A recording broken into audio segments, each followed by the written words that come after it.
Muy bien, pues continuamos con nuestro tema de escuela dominical y recordemos que estamos viendo lo que es cómo debemos de leer e interpretar la Biblia.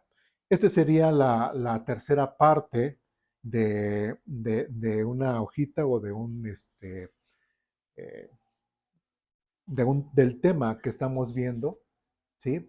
Y precisamente nos quedaron unas referencias y primeramente Dios concluimos esta hojita, no tanto porque sea un esfuerzo mayor el hecho de que, ay, ya nos tardamos mucho, sino, bueno, le hemos dicho en otras ocasiones, no llevamos prisa, queremos aprender bien cómo es de que otros autores de la Biblia o otros que citan la Biblia dentro de la misma Biblia, citan la Biblia y cómo la aplican. Ya vimos dos grandes casos, tanto en Pablo, como Pedro, como citaron, no solamente la citaron así nada más, sino que también le dieron una aplicación espiritual y práctica a las citas que le dieron, así como lo hizo precisamente nuestro Señor Jesucristo. ¿Sí? ¿Recuerdan cuando vimos esa comparación entre la mala interpretación que Satanás hacía como la correcta y buena interpretación que Jesús hacía en cuanto al texto bíblico? Bueno, pues continuamos con nuestro tema y vamos al libro de Génesis, capítulo 15. Génesis, capítulo 15 es el primer libro de la Biblia. Realmente, pues, aquellos quienes podríamos estar empezando o estarían empezando a conocer su Biblia, pues es el primer libro, entonces no hay mucho pierde en poderlo encontrar. ¿Sí? Este, Por ahí ya cuando empiecen a buscar libros de la Biblia entre los mapas, ya se habrán dado cuenta de que ya se pasaron o ya fueron demasiado allá, entonces se tienen que regresar un poquito. Génesis capítulo 15, versículos del 5 al 7. Ustedes me indican cuando ya estemos ahí. ¿Ya? Génesis capítulo 15, versículos del 5 al 7 dice lo siguiente. Entonces el Señor llevó a Abraham afuera y le dijo, mira al cielo y si puedes, cuenta las estrellas. Esa es la cantidad de descendientes que tendrás. Y Abraham creyó al Señor y el Señor lo consideró justo debido a su fe. Versículo 7. Entonces el Señor le dijo, yo soy el Señor que te sacó de la tierra de Ur de los Caldeos para darte esta tierra como posesión. ¿Sí? Parte del contexto, precisamente desde Génesis capítulo 12, vamos a ver o ya vimos cómo Dios saca precisamente a Abraham de Ur de los Caldeos, desde con su padre, su sobrino, su hermano, ¿sí? Y junto con Abraham y emprenden la salida precisamente de Ur, de los Caldeos, precisamente. Dios tenía un plan diseñado para Abraham. Dios había elegido con anterioridad a Abraham y aquí es donde precisamente hay este pacto entre Dios y Abraham y el mismo Dios dice, versículo 7 nuevamente, yo soy el Señor que te sacó de Ur de los Caldeos para darte esta tierra como posesión. ¿Quién está hablando ahí? Dios. ¿A quién se está refiriendo? A Abraham. Entonces es un diálogo entre dos personas. ¿A quién le está dando cuando dice, yo soy el Señor tu Dios que te sacó de Ur de los Caldeos? Dice, para darte esta tierra como posesión. ¿A quién se le está diciendo? A Abraham. ¿Sí? Yo puedo tomar este texto y adjudicármelo a mí, ¿no? ¿Puede cierta persona tomar ese texto y adjudicárselo a él? No. Y menos si somos gentiles. ¿Sí? Entonces, de ahí podemos partir en cuanto a esta forma de interpretar la Biblia, que no es agarrar un texto así como que el que me gusta y decir, esta tierra me va a dar. O igual, a algunos hemos tenido la fortuna de poder adquirir una casa, ¿sí? Y poder decir, vamos a decir, con base a ese texto, esta es la tierra que Dios, a la cual Dios me trajo, a la cual Dios me mostró, y aquí será mi heredad. ¿Puedo interpretar la Biblia así? No. ¿Sí? Otra vez, por eso estamos hablando. ¿Quién está hablando? Dios y quién más? Y Abraham. Es un diálogo entre ellos. Aquí no dice nada de Dios y Eduardo, sino es entre Dios y Abraham. Bueno, un dato importante aquí en este pasaje dice, versículo 6, y Abraham creyó al Señor y el Señor lo consideró justo debido a qué? A su fe. ¿Por qué? Porque le creyó precisamente a Dios. ¿Sí? La Biblia no nos dice por qué salieron desde su padre hasta Abraham, por qué salieron de Ur de los Caldeos. ¿Sí? Podríamos entender, y hay muchas teorías, se entiende que Ur de los Caldeos era una ciudad completamente idólatra, con infinidad de dioses, ¿sí? Con infinidad de dioses. Y el hecho de que desde su padre y llegando ahora con Abraham hayan salido precisamente de ese lugar, de esa área donde se adoraban a muchos dioses, ¿sí? Tuvo que ver a lo mejor algo en lo cual Dios pudo ver precisamente a Abraham, porque no eran partidarios de ese tipo de adoración. ¿Sí? Digo, hay muchas teorías, hay muchos que han plasmado, no, pues a lo mejor salieron por esto, a lo mejor salieron por aquello, a lo mejor salieron, pero la Biblia no especifica. Como ya hemos hablado acerca de cómo escriben, normalmente los judíos son muy, muy escuetos, no son detallistas en muchos detalles, ahora sí que detallistas en muchos detalles, pero lo que sí sabemos es de que salieron, porque nos dice la Biblia, y Dios selecciona a Abraham y lo elige. Y cuando lo elige, el mismo Abraham aquí da una evidencia precisamente de esa relación con Dios. ¿Cuál es? Le creyó. Y así como le creyó, Dios le recompensó. Hasta ahí vamos bien. Bueno, seguimos ahora más adelante. Este texto seguramente fue citado más adelante y lo vamos a ver en segundo libro de Crónicas, capítulo 20.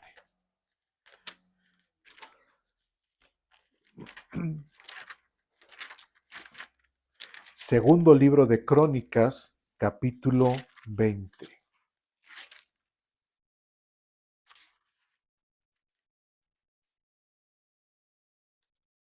Versículos del 5 al 7. Segundo libro de Crónicas, capítulo 20, versículos del 5 al 7. Ustedes me dicen cuando estemos ahí. ¿Sí? Bueno, le voy a dar lectura nuevamente y dice lo siguiente. Josafat se puso de pie ante la comunidad de Judá en Jerusalén, frente al nuevo atrio del templo del Señor, y oró diciendo, oh Señor Dios de nuestros antepasados, solo tú eres el Dios que está en el cielo. Tú eres el gobernante de todos los reinos de la tierra. Tú eres fuerte y poderoso. Nadie puede hacerte frente. Oh Dios nuestro, ¿acaso no expulsaste a los que vivían en esta tierra cuando llegó a tu pueblo Israel? ¿Acaso no les diste esta tierra para siempre a los descendientes de tu amigo Abraham? Este Josafat, precisamente que está narrando aquí en segundo libro de Crónicas, esta situación que vivió Abraham, ¿cómo lo está interpretando? Está diciendo otra vez, y lo clave es el versículo 7, oh Señor nuestro, ¿acaso no expulsaste a los que vivían en esta tierra cuando llegó tu pueblo Israel? ¿Sí? No está hablando de Abraham, está hablando acerca del pueblo de Israel cuando llegaron junto a quién, junto con Josué, precisamente a quitarlos. Ahora, cuando llegó Abraham a esa tierra y que Dios se la mostró, ¿cómo estaba esa tierra? Vacía. O sea, vacía en el sentido de que no había nadie habitando. Entonces, Dios se la dio a Abraham antes de que las personas llegaran. ¿Sí me expliqué? ¿Sí? Entonces, Dios no está cometiendo ninguna injusticia. Dios ya se la dio a Abraham desde antes de que hubiera pobladores, desde antes que hubiera ciudades. ¿Sí? Y después dice, ¿acaso no le diste esta tierra para siempre a los descendientes de tu amigo Abraham? ¿Sí? Lo interesante aquí de Josafat es de que el hecho de que Abraham le creyó a Dios y Dios contó a Abraham como justo porque le creyó a él, refiriéndose a Dios. Josafat hace una palabrita muy particular y dice, ¿acaso no le diste esta tierra para siempre a los descendientes de quién? De tu amigo Abraham. ¿Cómo mencionan a Abraham? Como el amigo de Dios. ¿Sí? Josafat no está incluyendo esta palabra, no la dice así. Dios no dice Abraham mi amigo, ¿sí? Hasta este punto. Pero Josafat sí lo menciona. Pero también cómo está interpretando Josafat y le está diciendo a Dios, ¿acaso no nos diste esta tierra como descendientes de Abraham? ¿Sí? ¿Cómo lo está interpretando? ¿Literalmente, alegóricamente, figurativamente? No, o sea, Dios no las dio y está estipulado en las escrituras. Dios así lo estableció, Dios así se lo dio a Abraham y así nosotros seguimos con ese pensamiento. ¿Sí me expliqué? Que lamentablemente que después del año 70 de nuestra era, ¿sí? Llegó el emperador Tito y destruyó completamente todo Israel y todo Israel fue esparcido y hasta entonces, 1948, después del holocausto con Hitler y todo, las Naciones Unidas le concedieron precisamente otra vez establecer el, iba a decir el reino, pero no, ya no es reino, sino la nación de Israel. Entonces se las dio, no se las dio en ningún otro lugar, sino en dónde, sino donde la misma Biblia ha especificado. Es una profecía cumplida también, ¿sí? El hecho de que el pueblo de Israel haya regresado nuevamente a su pueblo.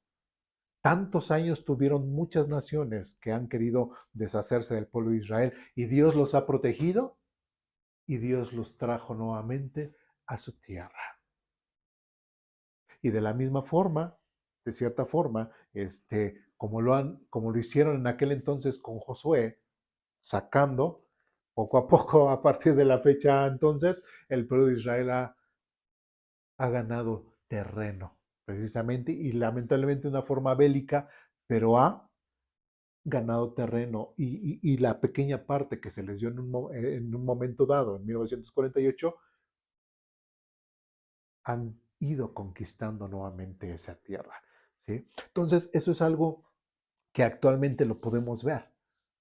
¿Sí? Todos los que estamos en este tiempo podemos ver cómo el pueblo de Israel existe, ha sido protegido por Dios a pesar, ¿sí? De las cosas que han hecho por su infidelidad a Dios, ¿sí?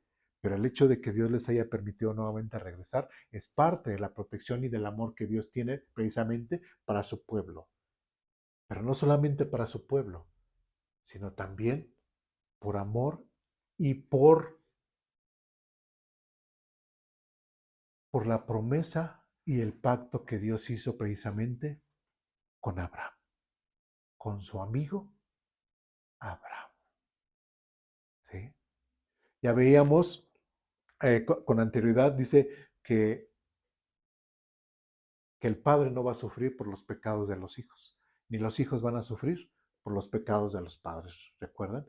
Y el hecho de que Abraham haya sido un amigo de Dios y que su descendencia haya sido, pero atroz, eso no quita precisamente lo que Dios hizo con Abraham o el trato que tuvo Dios con Abraham.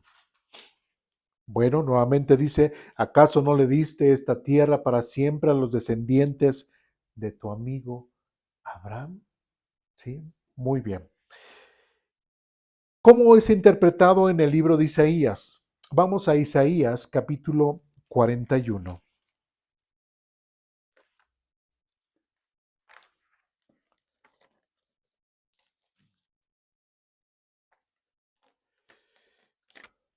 Isaías, conocido como uno de los profetas mayores,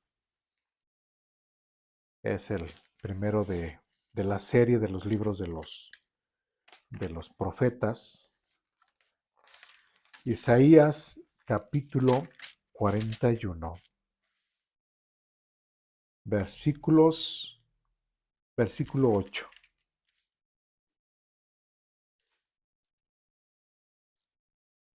Ustedes me dicen cuando estamos ahí. Isaías capítulo 41, versículo 8 dice lo siguiente. Pero en cuanto a ti, Israel, mi siervo, Jacob, a quien he escogido, descendiente, ¿qué dice? De mi amigo Abraham. ¿Sí? Ahora, ¿cómo está hablando aquí? Ahora ya es un profeta igualmente posterior, mucho posterior a lo que vivió Abraham. Lo mismo que el rey Josafat que leímos anteriormente, dice de la misma forma con Abraham, dice, pero en cuanto a ti, Israel, mi siervo Jacob, a quien he escogido, dice, descendiente de mi amigo Abraham. No menciona inclusive lo que mencionó en Génesis, que Abraham le creyó a Dios y que le fue contado por justicia. No menciona esto Isaías, pero sí menciona la forma en cómo es citado precisamente en segundo libro de Crónicas. Esa palabra que añadieron que es ¿qué?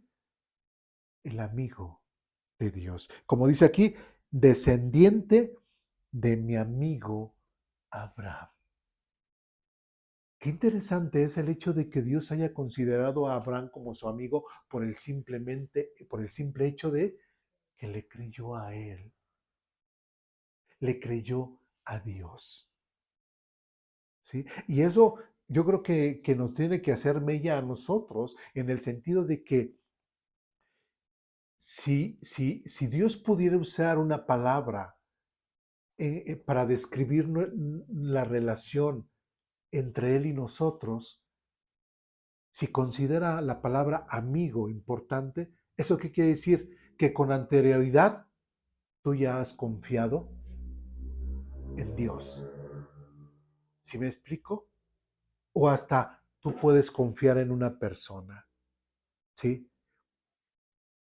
En alguna ocasión también lo mencioné. Una cosa es que a veces en la escuela o en el trabajo, igual, digamos, no, pues es que es tu amigo, no, no, no es mi amigo. ¿Sí? Solamente somos compañeros de escuela o somos compañeros del trabajo, pero no somos amigos. ¿Por qué? Porque la palabra amigo implica algo más. Y en este caso, entre Dios y Abraham, ¿qué es lo que implica? La confianza. ¿Sí me expliqué? Entonces, qué interesante que inclusive si vamos ahorita recordando, el mismo Señor Jesucristo, ¿qué es lo que le dijo a sus discípulos? Dice, y a partir de ahora ya les llamaré amigos. ¿Sí?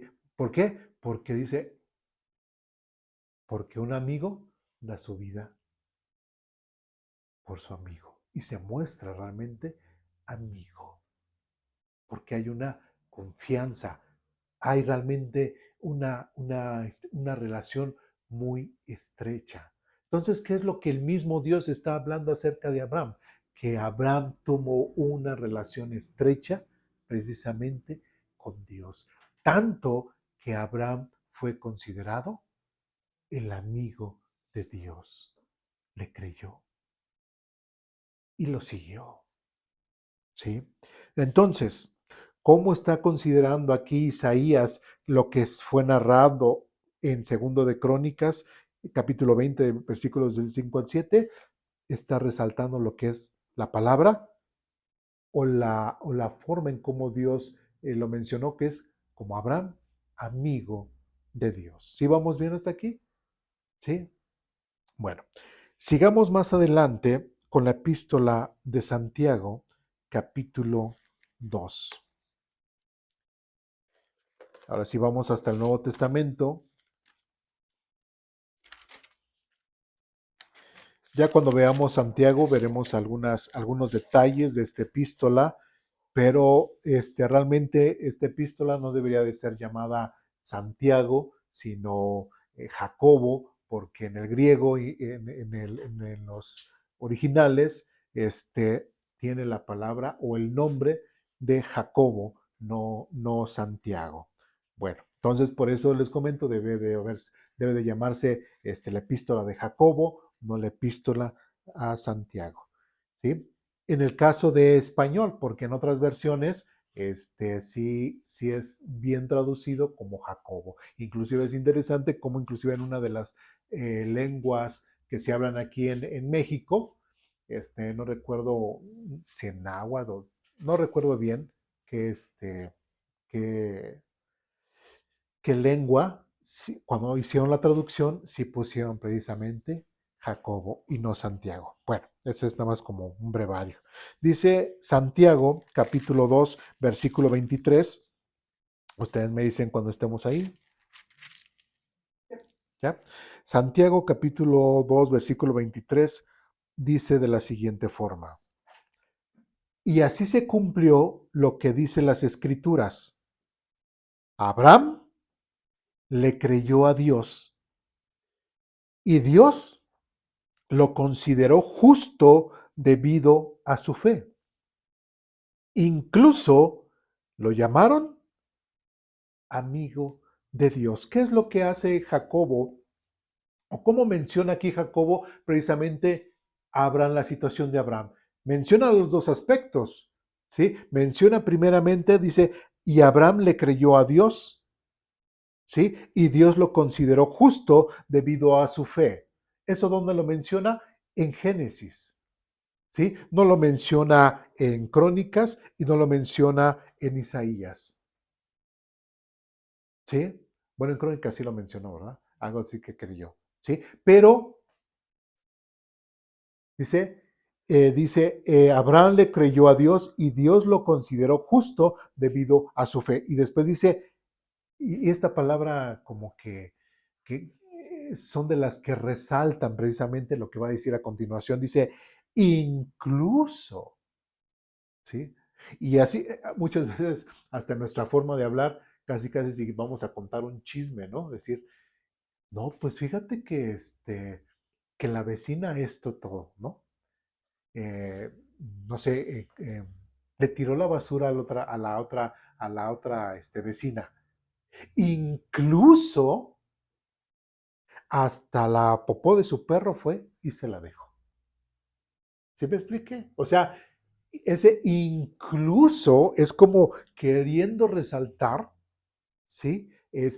La segunda parte que va a decir y añadirla junto con lo otro.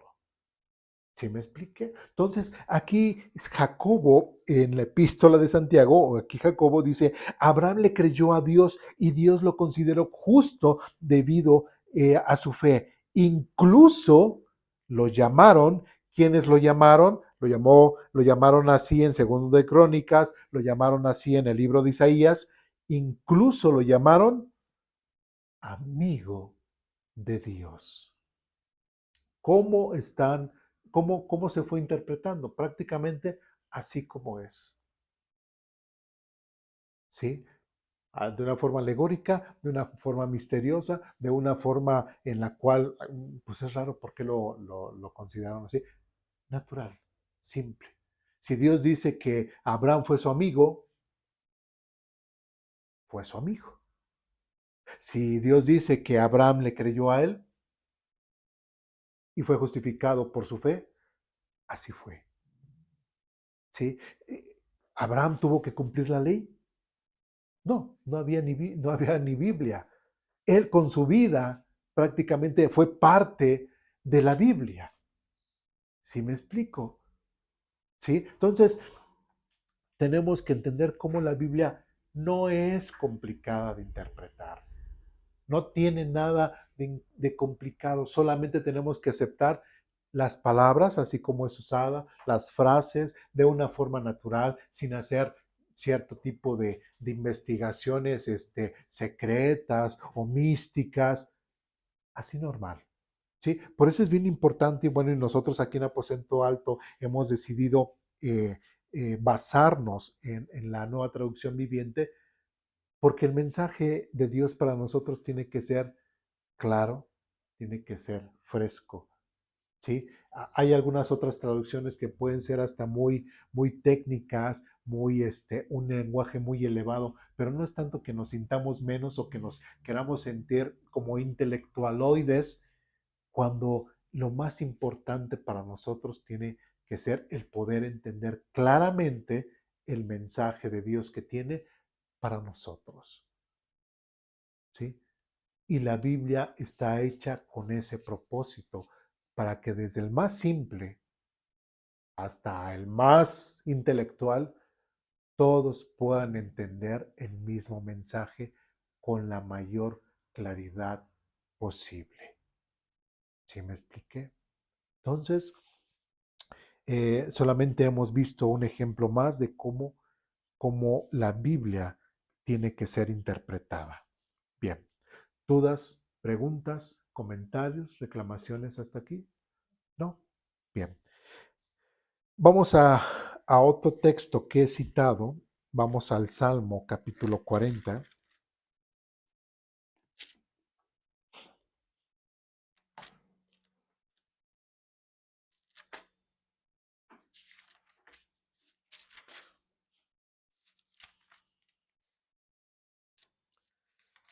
Salmo capítulo 40, versículos del 6 al 8. Ustedes me dicen cuando estén ahí. ¿Sí? Salmo capítulo 40, versículos del 6 al 8 dice lo siguiente: No te deleitas en los sacrificios ni en las ofrendas. Ahora que me hiciste escuchar, finalmente comprendo. Tú no exiges ofrendas quemadas ni ofrendas por el pecado. Entonces dije, aquí estoy, como está escrito acerca de mí en las Escrituras. Me complace hacer tu voluntad, Dios mío, pues tus enseñanzas están escritas en mi corazón. ¿Sí? ¿Quién está cantando este salmo? Precisamente el rey David. ¿Sí? Y el rey David, que es el gran cantor de Dios en el libro de los Salmos, tiene muchas obras, muchos cantos que son incluidos en los Salmos. Este, habla de esta forma un poco, a lo mejor en el canto, cuando lo cantaba y siendo inspirado por el Espíritu Santo, no sabemos si realmente él estaba entendiendo, ¿sí? Lo que él estaba cantando, ¿sí? No sabemos si él estaba siendo consciente de este canto, pero tanto él lo cantaba como seguramente también el pueblo de Israel lo cantaba en ciertas ocasiones, ¿sí? Y le quiero dar lectura nuevamente del versículo 7 y 8 que dice lo siguiente: Entonces dije, aquí estoy, como está escrito acerca de mí en las Escrituras, me complace hacer tu voluntad, Dios mío, pues tus enseñanzas están escritas en mi corazón. Ahora, versículo 7 está diciendo, aquí estoy, como está escrito acerca de mí en las Escrituras. Uno preguntaría, ¿a quién se está refiriendo? ¿Quién está escribiendo esto? David. David está hablando acerca de él, de primera persona, y está diciendo, como está escrito acerca de mí en las Escrituras, como que no checa. O sea, en las escrituras anteriores al reinado de David, pues no vemos unas escrituras donde diga, iba a venir David y iba a ser el rey. No. Entonces, ¿a quién se está refiriendo? Hasta ahorita no nos dice nada el texto. Y después dice versículo 8, me complace hacer tu voluntad, Dios mío, pues tus enseñanzas están escritas en tu voluntad. A lo mejor ahí uno puede decir, ahí sí checa más con David, ¿sí? Y con cualquiera de nosotros o con cualquiera del pueblo de Israel, donde dice, me complace hacer tu voluntad, Dios mío. Dice, pues tus enseñanzas están escritas en mi corazón. ¿Sí quedó claro este texto? Digo, quedó claro y que podamos tenerlo en mente, porque nos vamos a ir precisamente a Hebreos capítulo 10, que es donde he citado este texto. Hebreos, vamos al Nuevo Testamento, y nuevamente como un dato, ¿quién escribió el libro de Hebreos? En algún tiempo se pensó que habría sido Pablo, pero ya a través de los análisis que se han hecho acerca de las ciencias bíblicas, acerca de, de especialistas que checan en cuanto a la forma de escritura, el estilo y todo, se pudieron dar cuenta que pues no pudo haber sido el apóstol Pablo, sino otra persona.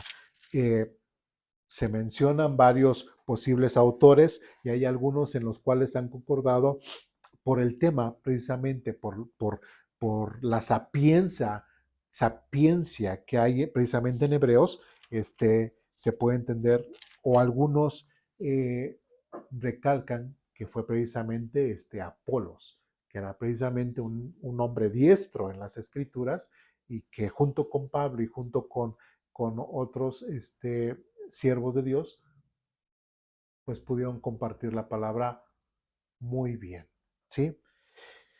Bueno, dice lo siguiente, Hebreos capítulo 10, versículos del 5 al 10. ¿Ya estamos ahí?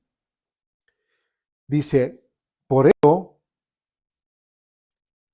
cuando Cristo vino al mundo, le dijo a Dios. Ahora, necesito irme un poquito más atrás para poder entender un poco el contexto.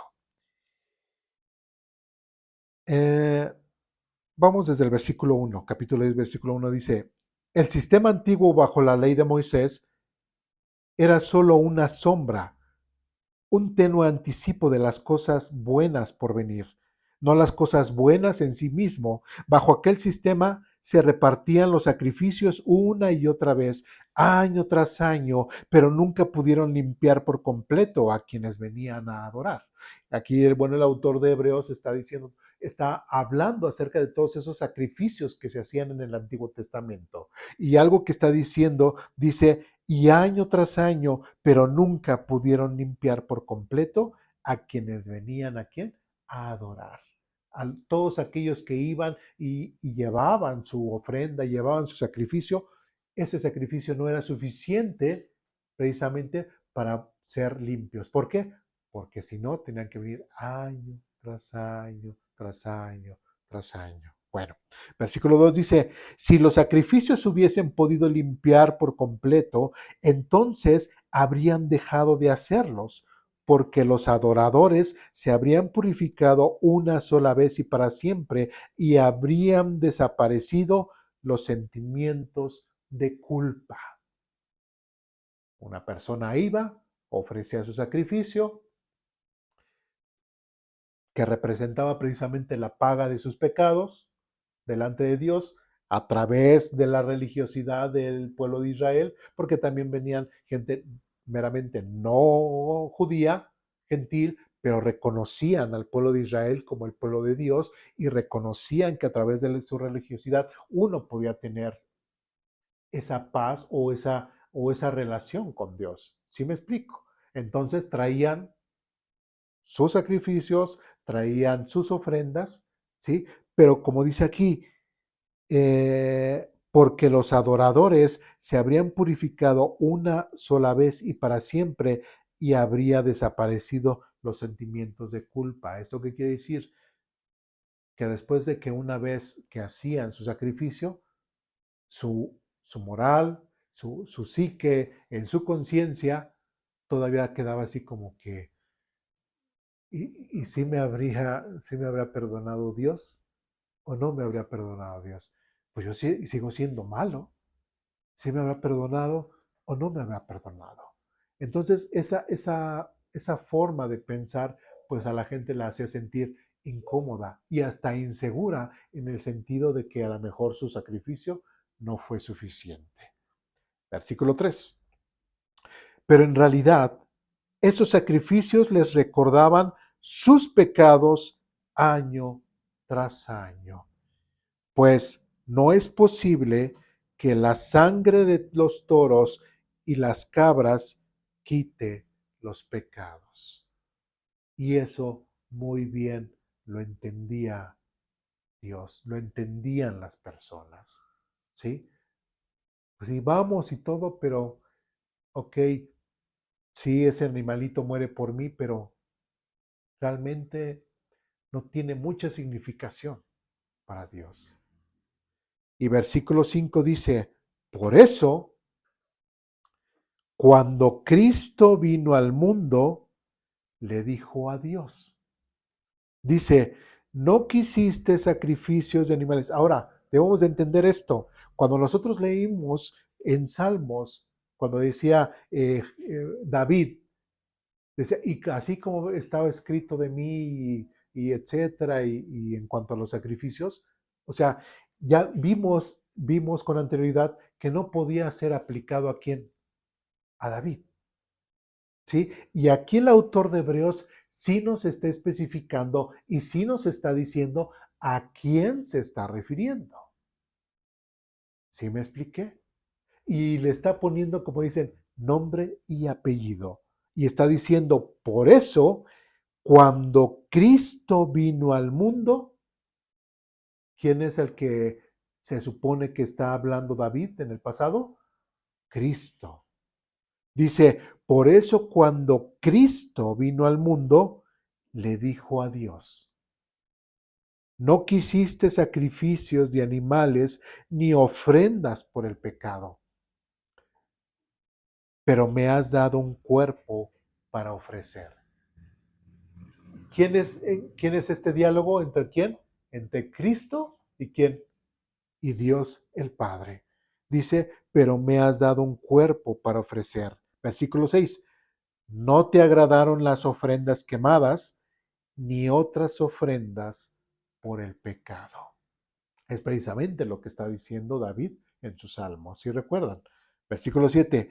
Luego dije, aquí estoy. Cuando dice luego dije, ¿a quién se refiere? A Jesús. Jesús es el que dijo. Y Jesús dice, luego dije, aquí estoy, oh Dios, he venido a hacer tu voluntad, como está escrito acerca de mí en las escrituras. Ahora, si decimos que de David no tenemos un dato donde se diga, ah, pues va a venir David, no existe eso. ¿Sí? Entonces David, a través del Espíritu Santo, ¿de quién estaba hablando? De Jesucristo. ¿Sí? Y Jesucristo aquí dice, luego dije, aquí estoy, oh Dios, he venido a hacer tu voluntad. Dice, como está escrito acerca de mí en las escrituras. Y algo de lo que sí podemos estar seguros es de que el hablar de Cristo antes de que Él viniera, eso sí es una realidad.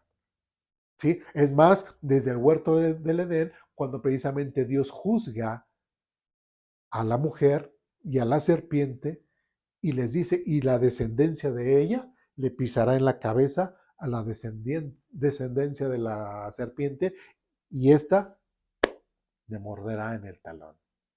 ¿Sí me explico? Desde ahí, desde ese entonces, ya se hablaba de Jesús.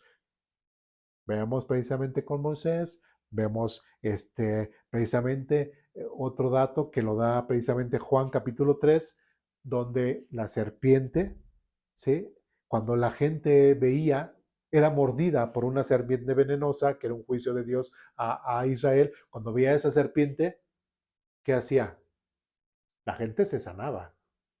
Pero si la gente no veía esa serpiente en ese madero, pues se moría. ¿Sí? Entonces, en Juan capítulo 3 menciona precisamente el uso de esa serpiente y era que una figura de quién? De Jesucristo. Entonces, cada sacrificio, cada que se hizo en la antigüedad, todo venía relacionado ¿para qué? Para dar a entender, dar a contextualizar precisamente ese sacrificio que el Señor Jesucristo iba a venir a dar en el futuro, para que todo aquel que crea en ese sacrificio como suficiente para perdón de los pecados, tenga vida eterna, ¿sí? Y como dice igual, y no vendrá a condenación, mas ha pasado de muerte a vida.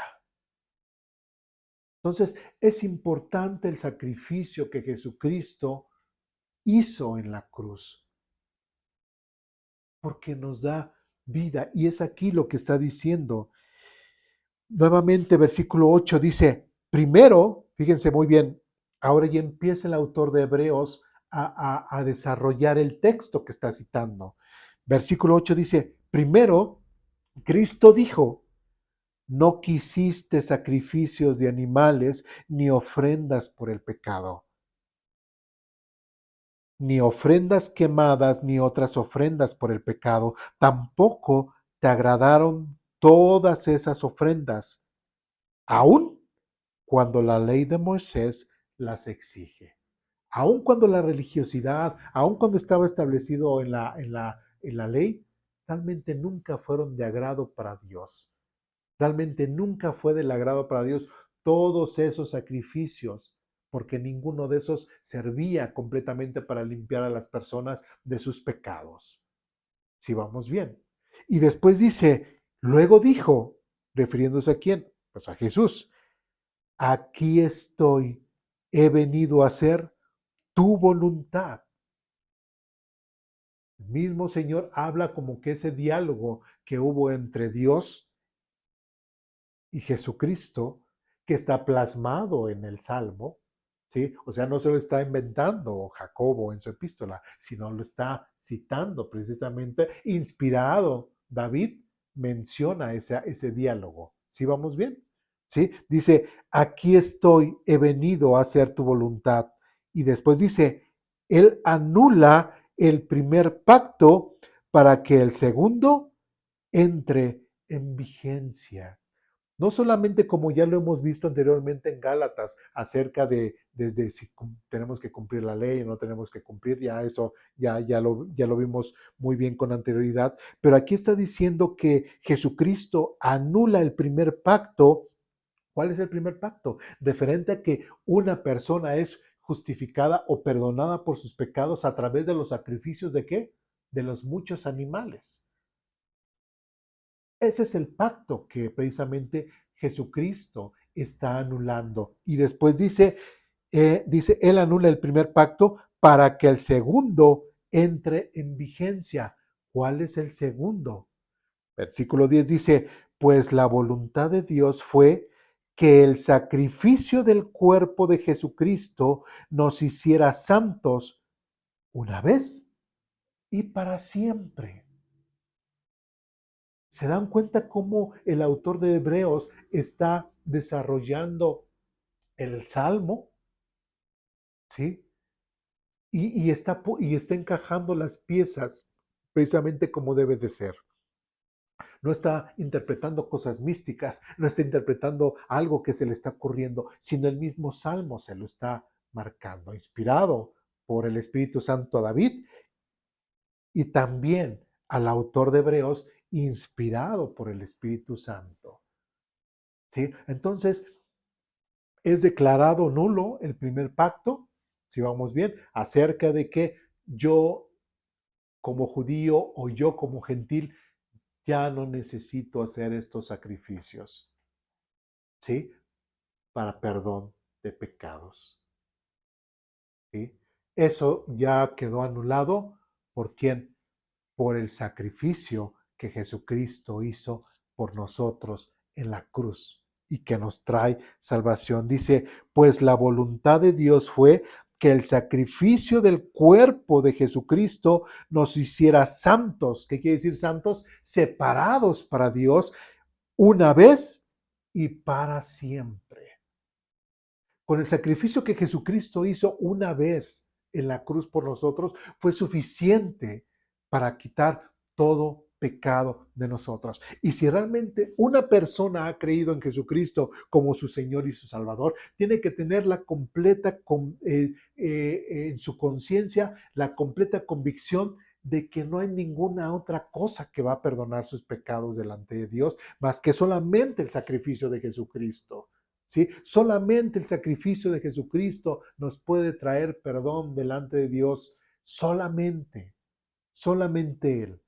Y Pablo en otras partes dice, bueno, ¿acaso murió Apolos por ustedes? ¿Acaso morí yo? ¿Acaso murió Pedro por ustedes? Y podríamos añadir, ¿acaso murió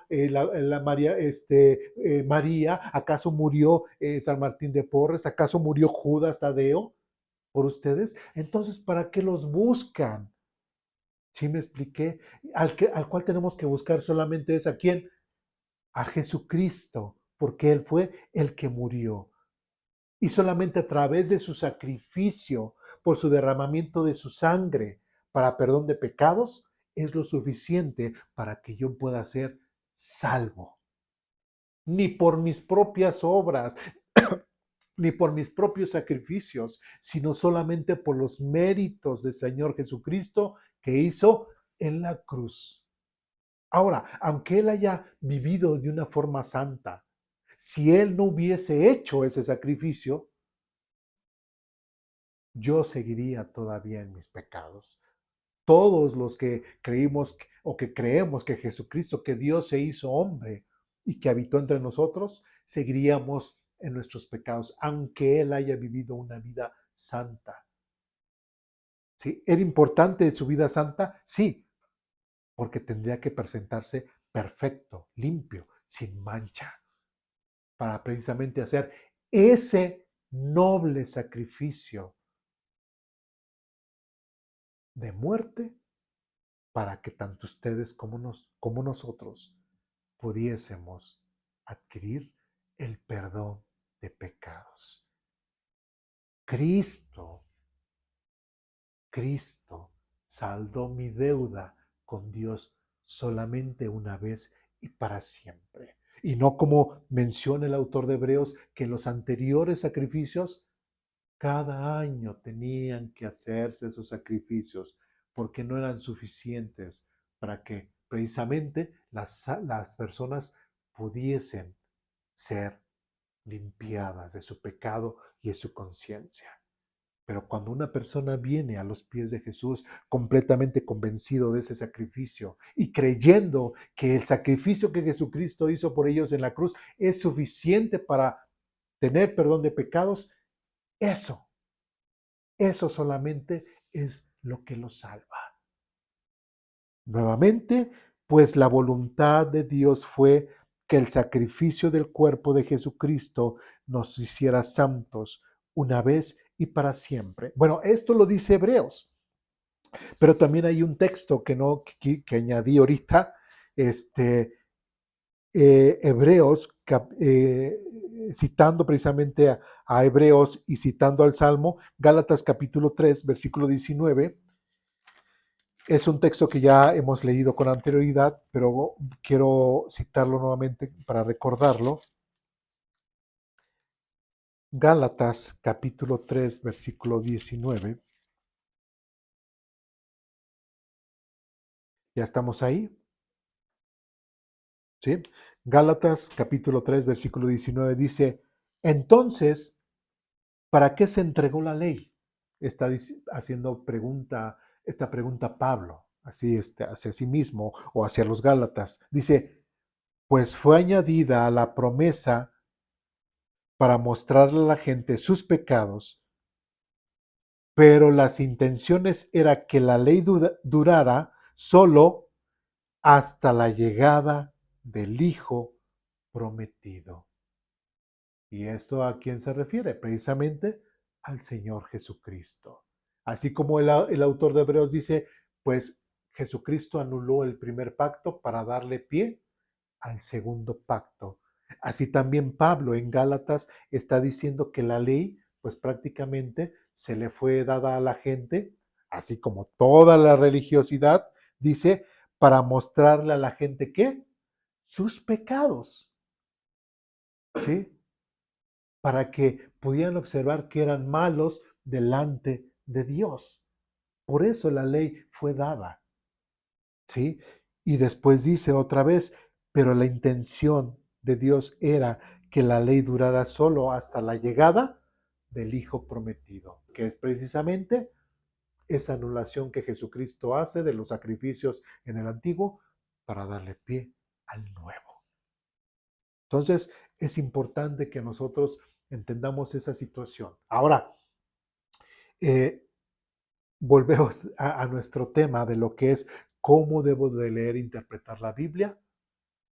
El autor de Hebreos lo hizo de una forma excelente, como citó precisamente el Salmo capítulo 40, cómo nos hace la referencia a quién se está refiriendo.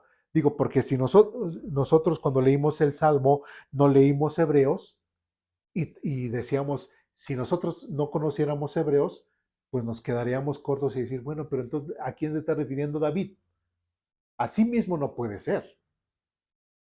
Tiene que ser algún otro. Y ya precisamente el autor de Hebreos nos explica a quién se refiere con ese otro. Y ese otro, pues es precisamente nuestro Señor Jesucristo, quien murió y padeció por nosotros, que para perdón de pecados. Si vamos bien. Entonces, es importante que veamos esa situación. ¿Hubo algún tipo de alegoría? ¿Hubo algún tipo de misterio esotérico en la interpretación que hizo el autor de Hebreos? ¿Hubo algo, mensajes escondidos de parte de Dios y que los dio a la luz? No, no lo hizo de esa forma. Lo hizo tal, tal y como es el texto. Si vamos bien. ¿Dudas, preguntas, comentarios, reclamaciones? No. Bueno, pues hemos concluido nuestra hojita. La siguiente semana, ¿qué creen? Tendremos hojita nueva y seguiremos adelante en nuestra escuela dominical. Y recordemos, no hay dudas no más tontas, no hay preguntas más tontas que las que no se hacen. No hay que sentirnos mal por hacer preguntas y le daremos completa, completa respuesta a lo que sea el tema. Muy bien, y pues nada más recordarles que en la descripción de cada uno de los videos, pues vamos poniendo tanto los textos que vamos viendo por clase, así como algunos comentarios de las hojitas, porque alguien en los videos dirá, pues es que pues no tengo mi hojita, no puedo ver, pero bueno, lo estamos plasmando ahí en la descripción del video y también ahí vamos a incluir lo que es el link de la Biblia o lo que es para que puedan descargar la aplicación, si no tienen la Biblia, la nueva traducción viviente, también para que puedan seguir la lectura de los textos junto con nosotros. ¿Sí? Bueno, ¿alguna duda, pregunta, comentario, reclamación? ¿No? Bueno, pues vamos a orar para terminar. Dios mío, te damos infinitas gracias por tu amor, por tu misericordia. Gracias por tu palabra. Gracias porque tú nos permites, Señor, seguir aprendiendo y te pedimos que lo siga haciendo el resto del día. Ayúdanos, Señor, a no distraernos. Ayúdanos,